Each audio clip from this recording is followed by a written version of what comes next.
Good afternoon and welcome to Windy Hill Kennel. Today is the 16th of June and we're outside with Penny's kids and we've set them up a couple new things to learn.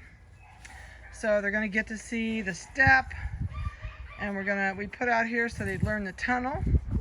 A couple of them have gone through the big tunnel. There goes another one through the small tunnel. And they are 5 weeks and 6 days old. So this is a place for them to explore and figure out what they can do and see where it takes them. So these guys are doing really good. These two are over here exploring the little tunnel and they're going, what is this? We've not seen this before. So he's going to go right on through. He says, yeah, I think I can do this. Nope, he's going to turn around and come this way. That's so funny. They're doing super good. It is not long till they go home and get spayed and neutered. So, oh, this one says, see, it feels kind of funny to walk on that material. Two of them went through when I first put them out here, and then they've all kind of changed their mind. So Vanessa was gracious enough. Today is her first day back.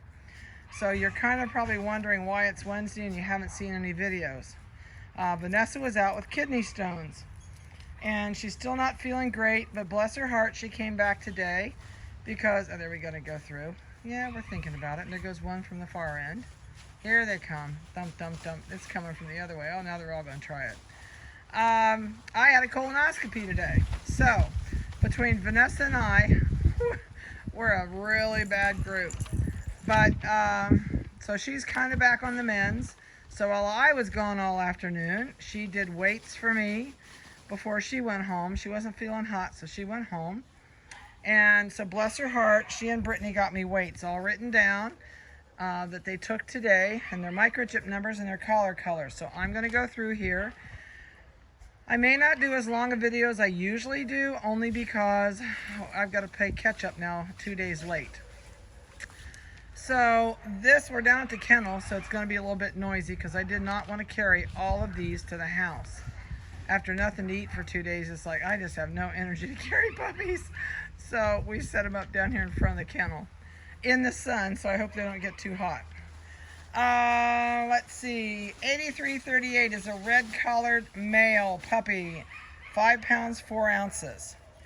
8339 is a purple-collared female. She weighs 4 pounds 1 ounce. Royal blue collar, which is 8340, is a male, weighs 4 pounds 10 ounces. Let me zoom out a little bit because I can't watch them and do this.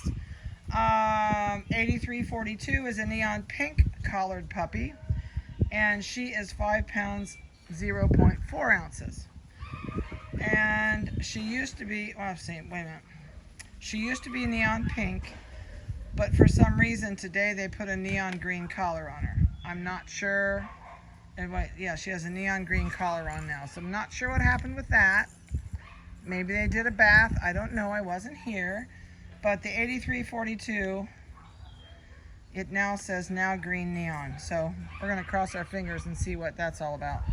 And 8341 is a forest green collared male, 5 pounds 8 ounces. And the last one is 8343 yellow collar female. She's 4 pounds 4 ounces.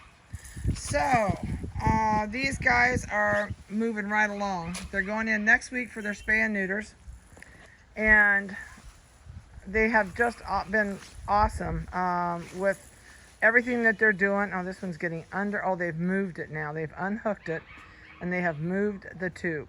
So aren't they smart? They're doing great. They're starting to come to the house. Penny's about had it with them. So they're getting ready to come to the house this week. And then next week they'll go in for their spay and neuter. So everything is going really good with them. They are happy, they're energetic, and as you can see, they're very inquisitive. And nothing seems to really bother them. Sometimes they're too nosy of what they get into. But at least they're on schedule for everything they need to be. So these guys are going to get their 6 weeks birthday shot this week on their birthday, and they're going to get another worming. So that will finish them probably for shots here, depending on when you guys are picking up or nannies are taking them to you. But they will basically be ready to go after their spay and neuter. So we'll just kind of have to see if they're still here at 9 weeks old. Yes, I will give them their 9-week shot.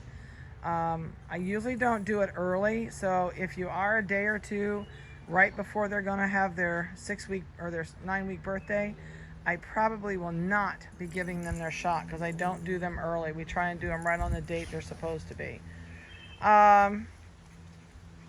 Curliness, they're getting super curly with their coats. Their coats are still changing. I'm so anxious to see when you guys get them home what color they turn, and I hope you send me update pictures of them. And I'm trying to watch for somebody, a couple of them, to start through that big tube. I want to take a video of them going through the tube. I know they've got to be hot in the sun because I've got on black leggings and my legs are hot because the sun, even though it's like, I don't know if it's 5 o'clock yet. Yeah, it's after 5. So I'd say we're close to 6 right now. And it's still beating down here pretty good. But it was really nice today. The weather was not hot at all. So I've had a couple of people call me and ask me about crate size. And you know, I should have written down who I've told this to and I haven't, who I have not. But I would not get anything any smaller than a 36-inch crate for these guys. They're going to be a good size schnoodle. So you're going to want extra room. I'm trying to see. Oh, I can't get him. I was hoping to get him if he was coming through the tube. They've got it unhooked over there. So they've learned to push it out of the way. I had to snap it on the crate. Also, I have a new paper suggestion for you guys that if you don't want to use wee pads in your crate, I am going to give everybody a whole box or a big giant bundle of newspaper when you come. So don't panic if you don't have something when you first go home. I will give you a bunch of paper with these guys. I actually bought out a newspaper company when they went bankrupt this year, and I have gaylords of newspaper. So I'm going to give you newspapers when you come. What are these guys doing down there around the corner? My phone's dead, so I've got an umbilical cord attached to the electric plug, so I can get down here and see what they're doing. Oh, they're playing in the shade. Aren't they smart? They are so ornery. But Walmart sells newspaper. It's the clear newspaper like I use in my kennels that I get on the rolls. And it's a pretty good deal. There's 200 sheets in there for like 14 bucks. I think it's going to be a lot better buy than it is using wee pads. Oh, there went somebody. Oh, in and out. But I don't have a picture of it on the website. But if you are interested in it, I can text you the picture. So if you're interested in, want to see what the paper is that Walmart has with no printing on it, shoot me a text and say, hey, send me the newspaper or the paper ad from Walmart. And what I did was I took a picture of it on the store shelf. So I don't know if it's a nationwide Walmart thing or just around us, but it's a really good deal and it's clear paper, and I think you'd be much happier than a wee pad. Plus they're used to that kind of paper, so they may not want to tear it up for you unless they're bored. So the other thing is, let's see, that's crate, that's newspaper. I do have screw-on bowls still if you want bowls that screw on the side of your crate that they cannot tip over. They're 10 bucks a piece, and you can do them for water. There's blue ones and clear ones. So if you do two, you can do one water, one food. You can do it just for water. It doesn't make a bit of difference to me, or you can use something you've got. But I do have the screw-on water bowls that are meant to go on the crates. Let's see, what else can I throw at you? These guys are going to be current on everything they can have when they go home.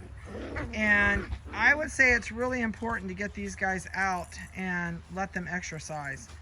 They are starting to be busy inside. They tear up the newspapers because they're bored. They need to get outside like this and run and play. And, oh, that one's got that one by the tail. And just wear off some of this spent up energy. So whatever you can come up with in your yard for them to do, something they have to figure out. Change their toys every day. Give them chew toys some day. Give them stuffed toys other days. I don't buy any stuffed toys at a store. I go to thrift stores and Goodwill to buy all of my stuffed animals. Wish I could get over and see what they're doing. If I could get you a picture of them down through that tube.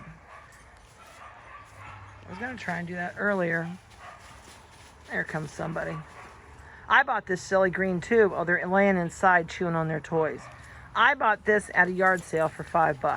Best $5 I've ever spent. But think of things that give it a little bit of curiosity's sake, something for them to figure out to do, and don't put them in the sun. It was so shady where I needed to be, and my phone is so dead, I had to go where I could use electricity to hook it up. So they're a little bit at my mercy right now with the sun on them, but they're doing okay. We'll take them in, get them a drink in a little bit. This is a 24-inch kennel.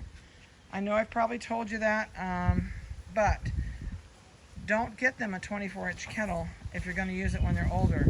This is going to be a tall litter. Penny would not stay in this if I put her out here. If she wanted out bad enough, she'd take one leap and be over it. I would go at least a 30, minimum 30-inch. And this is actually 2 of them hooked together. So it makes them a really nice play area for about $60, $70. So if you don't have a fenced-in yard, you want to put them in a spot where you know they're going to be, they can't get out of it, this is a great alternative. But it's just really up to what you want to do. So I will do a little bit about going home. If you have not heard it already, if you have, I'm really sorry. I need to write this down, which what I do with each litter. So when you go home, this puppy is not going to know you, your house, your smells, your schedule, anything. Be patient. It takes about 2 weeks before you can really say, you're listening? She says, I'm listening. I know, you're gone. It takes about 2 weeks before you can really get the feel that they're kind of getting the hang of it. Do not get up with them in the middle of the night. And everybody's going, oh, but you're supposed to. No, you're not supposed to. Somebody just made that up. So, from our observations, and I'm just saying this is what we do. I'm not saying you have to do it, but I used to get up with puppies when I was weaning a puppy that I was going to keep. I gave that up ages ago. If you start getting up in the middle of the night when you hear that puppy wrestling around and you take it outdoors, that becomes your new schedule. Because you have now got it kind of tuned into the fact, oh, they get up when I cry in the middle of the night. So yes, that puppy is going to have an accident. Maybe, maybe not. Some of them go home and never do. But if you get up with it, it's never going to learn your schedule. Don't change your life for this dog. Change this dog to your life. Make it learn your schedule. Yes, you're going to clean up the paper in the morning, change it. Don't scold the puppy whatsoever. Don't ever rub their nose in it. Don't ever beat them for going to the bathroom on your floor, because you shouldn't have had them in the house that long without letting them go out to potty. Or they wouldn't have had to potty on the floor. Or they shouldn't be loose without being a kennel when you're not paying attention to them. So be patient. Don't scream. Don't holler. You make your dog be schizophrenic. If you want to have a calm dog and you've got small kids, it's never going to happen. Because they're going to roughhouse this puppy. They're going to play with it like crazy. They're going to slide it across the floor like a dust mop, and they're going to roughhouse with it. And then that sets the tone for the whole dog's life. So if you're a single couple, you're an older couple, no children around, they're going to be a much calmer dog. You'll have a much quieter lifestyle with this puppy. It won't be as rambunctious and boisterous as it would be with children. And so you kind of get out of your dog what you put in your dog. So just have fun with them. Be careful with them. Don't leave them on the couch when you get up, because they're going to jump. They've never jumped that far. Teach them how to use your stairs. Yes, they can possibly go up 2 steps by the time you get them, maybe 3. But they're not coming down the same way. They do not have a depth perception. They're going to go 1, 2, 3, jump. And you're going to hear them yelp, and hopefully you don't have a broken leg. You've just had a bad warning. But I've had clients that have had broken legs, and it's cost them several $1,000s. I also would not recommend, med vets are wonderful. I'm not going to say that, but I would never go to a med vet. Never have I been to a med vet. If I have an emergency, I go to Ohio State University Vet Clinic. They have after hours and holiday appointments, emergency hours. Much more economical to go to them than it is to go to a med vet. So I would price them both out, but you're going to walk out of like a learning college hospital for their veterinarian service much cheaper than you're going to walk out from a med vet. So just kind of check out both of those, make up your decision which one you want to use, and kind of go from there. Let's see, something else popped in my head a second ago that I was going to tell you. Oh, about your veterinarians. I don't think I've told anybody this yet. If you are using a new veterinarian and you've never used them, please note, there are good veterinarians, there are middle-of-the-road veterinarians, and there are veterinarians I wouldn't take my dead dog to. So, you got to have a little concernment when you go to your vet. Make sure you have a good rapport. Make sure you feel confident what they're saying. If you do not feel confident with what they're saying, don't do it. If your vet's pushing you to do it, you can say, hey, can I sign your release form? That will release you from any obligation if I don't do this. They will not tell you that they have those forms, but every veterinarian has those forms. You do not have to do what they tell you they want you to do. If that little angel on your shoulder is telling you, oh, this just doesn't seem right, it probably isn't. So, okay, we're having a sibling, and she's on top winning. Okay, that one says, get up. That one went, all done. So, check your vet out. If you're not happy with the vet, go to another one. There's lots of them. Ask around, find out who's got good vets, who's got good recommendations. You can go to yelp.com. Lots of times people will put vet recommendations on there that they've been to. I know I've been to a plethora of veterinarians, and I only have 3 that I use. If I can't get something done with one of those 3, you're going to see me at Ohio State Veterinarian College, which I have been there numerous times for things that were pretty serious, middle of the night, C-section that went bad, dog that choked on her vomit while she was delivering, had aspirated pneumonia, and I had 12 puppies to bottle feed. And I took puppies and mom to Ohio State, and it was awesome. We were there 4 days. I was totally pleased with my bill, and no regrets whatsoever, and I would go back there again in a heartbeat. So just check out your vet. Make sure, you know, that you're, oh, look at this, under the stool. She says, I found out where I can hide. Says, I'm stuck. Uh-oh, there we go. Now we got a new way to play with it. We can get inside of it. But that's the best I can tell you about vets. And I know some vets are not letting you go in now, which I think is really stupid. But unfortunately, here's the deal with veterinarians. A lot of them don't want you back in their office anymore. It's much easier to take your dog in the door, not have to deal with the client, do what needs to be done to the dog, and take it back outdoors to the client. So in some cases, you may never see them open again, because I have a couple of vets I've talked to that are talking about doing that. So find a good vet you like, and then just trust your instincts from there on. So, all right, I'm going to get out of here because I'm going to try and get a couple more done tonight since we are so far behind. So I hope you have a great week. Today is hump day, and we're on the way down the other side. So if you have any questions, please call me. If you did not get your videos and your vitamin information, your videos is your go-home packet information. We missed a few people because they bought puppies after the rest were sold. So in all this hassle, I may have missed you. So if I did, please text me your email address and say, hey, I didn't get my videos, and I will send them right out again. So I hope you've enjoyed Penny's kids. They're doing great, and they're going to tear up my tube if I don't save it. So have a good week, and we'll talk to you later.